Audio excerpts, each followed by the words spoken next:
Hello दोस्तों, आपका स्वागत है हमारे यूट्यूब चैनल लाइव स्टडी में। तो दोस्तों, आज की वीडियो हम जानेंगे उत्तर प्रदेश पुलिस में मेडिकल किस प्रकार से होता है और किस किस प्रकार से चेकअप होते हैं और किन किन अंगों का चेकअप होता है। तो चलिए दोस्तों, बिल्कुल स्किप नहीं कीजिएगा, पूरी वीडियो देखिएगा। 100% ऑथेंटिक वीडियो है और पूरी ही सही जानकारी के लिए आप पूरा वीडियो देखिए एंड तक, बिल्कुल स्किप ना कीजिए। और दोस्तों, यदि अभी तक आप हमारे चैनल पर नए हो, चैनल को सब्सक्राइब नहीं किया तो दोस्तों ये हमारे चैनल, इसको कर लीजिए जल्दी से सब्सक्राइब और बेल आइकन प्रेस कर दीजिए ताकि लेटेस्ट नोटिफिकेशन आपको मिल सके। तो चलिए दोस्तों, देर न करते हुए हम आगे बढ़ते हैं और पूरा जानकारी लेते हैं। तो दोस्तों, आपको पता ही है कि सबसे पहले डॉक्टर का पैनल या फिर डॉक्टर की जो टीम होती है, तो डॉक्टर टोटल 5 होते हैं इस टीम में, जो अलग अलग एक्सपर्ट होते हैं।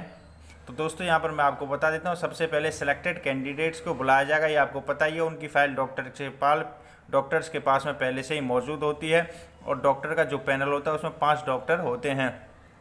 तो दोस्तों, वहाँ पर आपको कपड़े उतरवा कर केवल अंडरवियर में आपको लाइन में लगवा दिया जाएगा और सभी के चेकअप होने शुरू हो जाएंगे। तो दोस्तों, पूरा बॉडी चेकअप होगा। तो आपको सबसे पहले बता दूं, एक तो आपके सिर को चेक किया जाता है, कहीं कोई गहरा चोट या घाव का निशान तो नहीं है जो कि आगे बड़ी दिक्कत कर सके। तो दोस्तों, बहुत ही नॉर्मल है। अगर कोई ज़्यादा गंभीर बात होती है तभी इसमें निकालते, नहीं निकालने के कोई चांस होते नहीं हैं।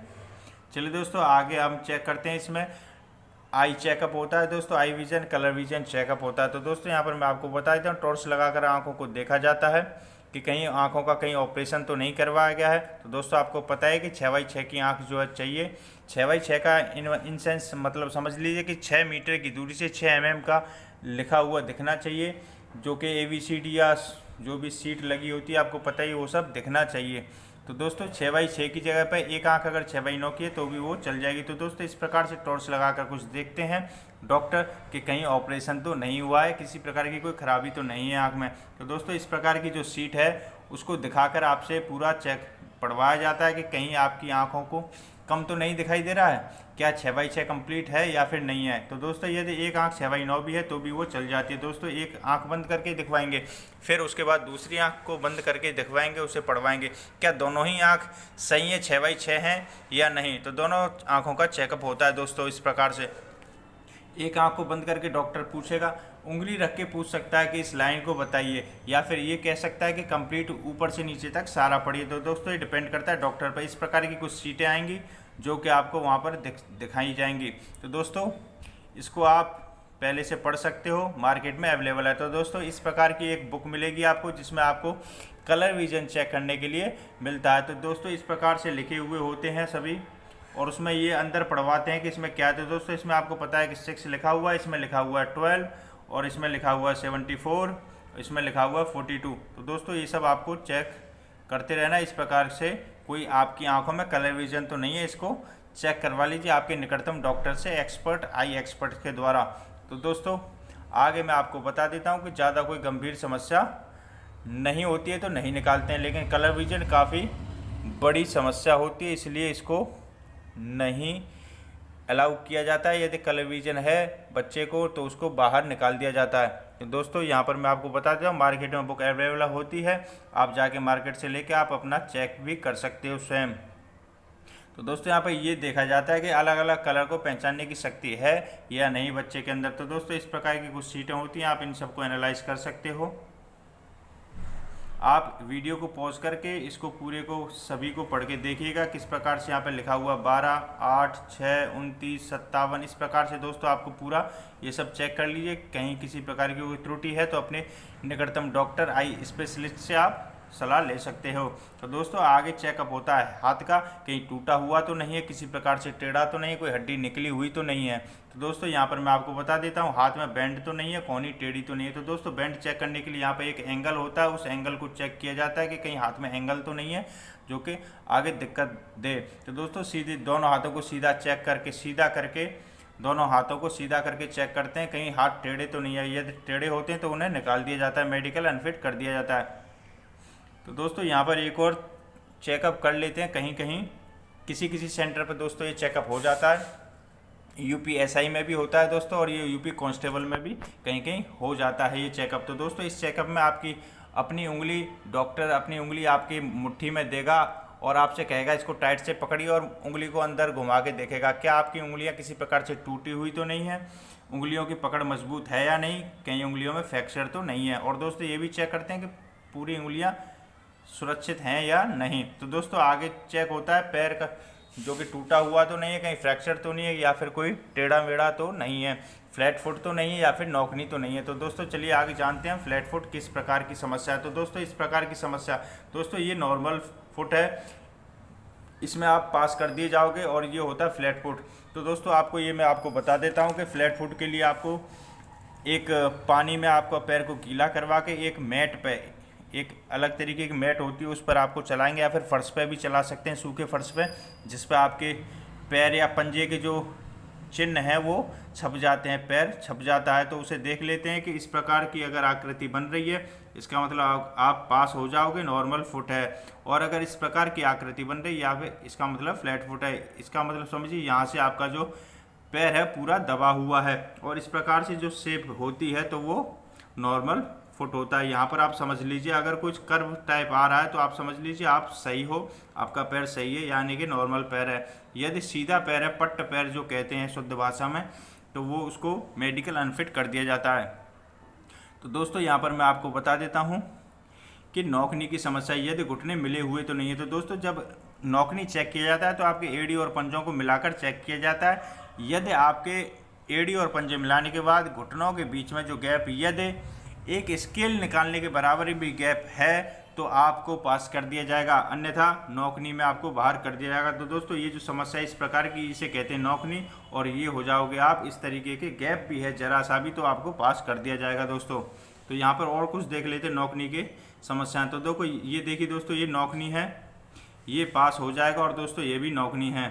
तो दोस्तों इस प्रकार की कुछ आकृति हैं, आप अपने पैरों को एड़ी और पंजों को मिलाकर आप अपने चेक कर सकते हो, शीशे के सामने खड़े होकर भी आप चेक कर सकते हैं, या फिर किसी घर वाले मित्र या भाई बहन माता पिता की मदद से भी आप चेक कर सकते हो। दोस्तों एक इस प्रकार की समस्या भी होती है कि जो बो एंगल कहते हैं।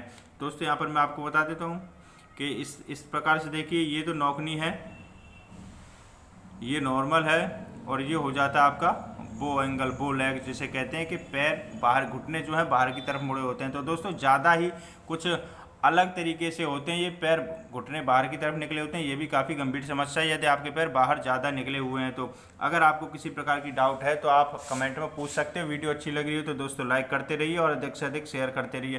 तो दोस्तों यहाँ पर मैं आपको बता देता हूँ साफ तौर पर, ये है बो लेग्स। तो दोस्तों इसमें क्या होता है कि घुटने जो होते हैं वो कुछ बाहर की ओर ज़्यादा निकले हुए होते हैं। दोस्तों ये होती है नौकनी, यानी कि घुटने आपस में जुड़े हुए होते हैं। तो दोस्तों इन दोनों केस में ही आपको मेडिकली अनफिट कर दिया जाएगा, और ये नॉर्मल है, इसमें आपको पास कर दिया जाएगा। तो दोस्तों आगे आपका कान का चेकअप होता है, या सुनाई देता है या नहीं, कान साफ़ है या नहीं। तो दोस्तों इसमें आपको मैं बता देता हूँ, सबसे पहले आप अपने कानों को घर पर ही साफ़ करके जाइएगा रुई से नॉर्मली, या फिर अगर कोई ज़्यादा समस्या लग रही है तो आप आई स्पेशलिस्ट पे जाकर चेक करवा सकते हो। किसी बाहर रेडी जो घूमते रहते हैं, जो बैग लटका कर जो कान साफ़ करने वाले, उनसे ना करवा लीजिए ताकि कोई इन्फेक्शन वगैरह ना हो जाए, उनसे ना करवाना। ठीक है दोस्तों, आगे मैं बता देता हूँ कि कान को चेक करने के लिए एक विशेष प्रकार की मशीन का भी इस्तेमाल होता है जो विशेष प्रकार का साउंड जनरेट करती है। तो दोस्तों मैं यहाँ पर आपको बता देता हूँ, वो डॉक्टर मशीन को आपके यहाँ पर फोरहेड पर, यानी कि माथे के सामने रखते हैं, और एक हो सकता है कि डॉक्टर उसको ऑन भी करें या फिर ना करें। ऑन करने पर आवाज़ करती है, और ऑन नहीं होगी यानी कि ऑफ होगी तो आवाज़ नहीं करेगी। तो दोस्तों ये डिपेंड करता है डॉक्टर पे। डॉक्टर ऑन करके आपसे पूछता है या ऑफ करके, डॉक्टर पूछेगा कि क्या आपको आवाज़ सुनाई दे रही है। तो दोस्तों यदि आपको आवाज़ सुनाई दे रही हो तभी आप हाँ कहें, ऐसा ना कर सोचें कि ये ऑन है और आवाज़ मुझे सुनाई नहीं दे रही है तो मुझे कुछ दिक्कत हो जाए। दोस्तों डॉक्टर इस प्रकार से टेस्ट करते हैं, कभी ऑन कर लेते हैं, कभी ऑफ कर लेते हैं। तो दोस्तों ये आपको विशेष तौर पर ध्यान देना है।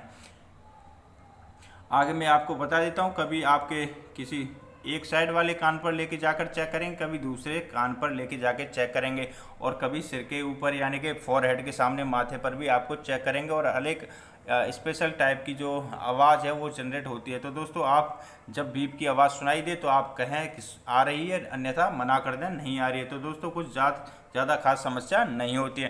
तो दोस्तों मैं आपको यहाँ पर बता देता हूँ, वैसे तो कुछ कुछ सेंटरों पर मुंह का भी चेकअप किया जाता है। मुंह का चेकअप तो सब पे होता है, और उसमें जो मेन चीज़ जो चेक करने की होती है दोस्तों वो ये होती है कि टॉर्च लगा के डॉक्टर देखता है कि ये मौजूद है या नहीं, ये सही है या नहीं, कोई त्रुटि तो नहीं है। और दोस्तों जो दांतों की चेकअप की बात आती है वो मैं आपको बता देता हूँ, कुछ सेंटरों पे तो होता है और कुछ सेंटरों पे दांतों का चेकअप नहीं होता है। वैसे आपके दांत जो हैं कम से कम 28 दांत जो हैं आपके हेल्थी होने चाहिए, यानी कि स्वस्थ होने चाहिए। बाकी यदि एक आध दाढ़ या दांत में कुछ खराबी आ गई है या फिर खोखला है तो भी चल जाएगा, कोई दिक्कत वाली बात नहीं है। तो दोस्तों यदि अभी आपको कोई समस्या आ रही हो, कुछ भी समझने में दिक्कत हो तो आप कमेंट में पूछ सकते हो। और मैं आपको ये बता देता हूँ कि इसमें कोई भी पाइल्स का या जिसे कि आप बवासीर कहते हो इस प्रकार का कोई चेकअप नहीं होता, ना ही आपका कोई एक्सरा वगैरह होता है जिससे कि आपको ये एक्सरे से चेक करें कि आपकी हड्डियां पहले टूटी हुई थी या नहीं हुई थी, कहीं क्रैक तो नहीं था। तो दोस्तों आप अगर नॉर्मल फिट हो, चल फिर पा रहे हो, वर्किंग कंडीशन में है हाथ पैर, तो आपको कोई दिक्कत नहीं होनी है, मेडिकल पास कर दोगे। ये कोई आर्मी का मेडिकल नहीं जिसमें आपका एक्सरा वगैरह ये सब चीज़ होनी है, तो आप बिल्कुल भी ज़्यादा टेंशन ना लें। तो दोस्तों मेरी तरफ से आपको बहुत ही ज़्यादा शुभकामनाएं हैं। दोस्तों यहाँ पर मैं दांतों की जो सड़े गले की जो बात होती है तो दोस्तों एक दो दांत अगर इस प्रकार से भी हैं तो कोई दिक्कत नहीं। और दोस्तों यहाँ पर ये भी पूछा जाता है कि टैटू जो बने होते हैं, आपको पता है कोई ओम लिखवाता है, कोई श्री राम लिखवाता है, कोई किसी प्रकार से अपने नाम लिखवा लेता है। तो दोस्तों अगर छोटे टैटू हैं तो उनसे कोई दिक्कत नहीं होने वाली है, पुलिस में सब अलाउ है, चल जाता है। लेकिन यदि आपने बहुत ही ज़्यादा बड़े बड़े आकृति के टैटू बना रखे हैं तो आपको समस्या हो सकती है। यदि दोस्तों आपको यहाँ पर ये भी बता देता हूँ, यदि एक आंख आपकी 6/9 की है तो भी आप पास कर दिए जाओगे। तो दोस्तों यदि आपको हमारी जानकारी अच्छी लगी हो तो हमारे वीडियो को लाइक करिए, अधिक से अधिक शेयर कीजिए और हमारे चैनल को कर लीजिए सब्सक्राइब, बेल आइकन कर लीजिएगा प्रेस। ठीक है दोस्तों, जय हिंद। यदि आपको कोई समस्या हो तो कमेंट में पूछिए और लेटेस्ट वीडियो के लिए हमारे चैनल को कर लीजिए सब्सक्राइब। जय हिंद दोस्तों।